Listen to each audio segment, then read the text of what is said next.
Қайнатам қыңыр мінезді. Ақыл кеңестеріңіз ауадай қажет болып тұр. Қандай айла шарғыға көшерімді білмей қалдым. Отбасымдағы тыныштықты сақтап қалу үшін тырысып-ақ жүрмін, бірақ қолымнан келмей жатқан сияқты. Сондықтан өздеріңізден көмек сұрап отырмын. Бір үйдің жалғыз ұлына тұрмысқа шыққанмын. Қара шаңырақта тұратын жалғыз келінмін. Бұны да әу бастан білгенмін. Мен келін болып түскенімде енем бар еді, бірақ денсаулығы шамалы болатын. Мінезі өте жайлы, жақсы кісі еді марқұм. Тұңғышымызды көріп кетті. Бүгінде Аллаға шүкір, 3 баланың анасымын. Балаларымызды қарасуға енемнің шамасы жетпеді, марқұм болып кетті. Атама қиын болған шығар, бірақ топырағы кеппеген енеме деген құрметсіздігін көргенде ызам келді.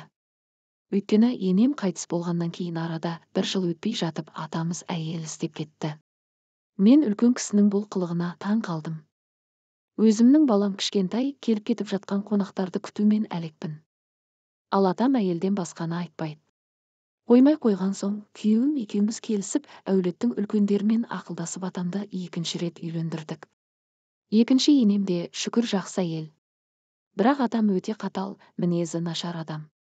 2-ші рет үйленген соң сол қытымыр мінезі басылатын шығар, оған да оңай болмаған ғой десем, керісінше мінезі өршіп жатқан сияқты.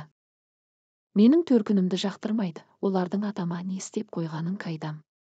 Барынша шыдадым. Бірақ келін болғаныма міне биыл 7 жыл болады, соңғы кездері шыдамым бітті. Үнемі анама тіл тигізе береді. Қазіргі көзде анам туралы айта бастаса мен де қарсыласып, атама қарсы сөйлейтін болдым. Көңілім әбден қалып кетті атамнан. Бөлек кетейін десек, күйеуім жалғыз ұл. Бар шаруаны атқарып, отымен кіріп, күлімен шығып отырсам да жақпадым. Үйелден бетер қазан ошағыма дейін араласып кетеді. Күйеуім кейде мені қорғайды, әке, не болды? Қойсаңшы деген сөздерден артық ештеңе демесе де, ол өршеленіп кетеді. Қатынжансың деп білмеймін. Бұл мінез өзгермейтін шығар. Достар, менің пайдалы видеом ұнаған болса, менің арнама тіркеліп кетіңіздер. Сіздермен бірге пайдалы кеңестер бір арнасы.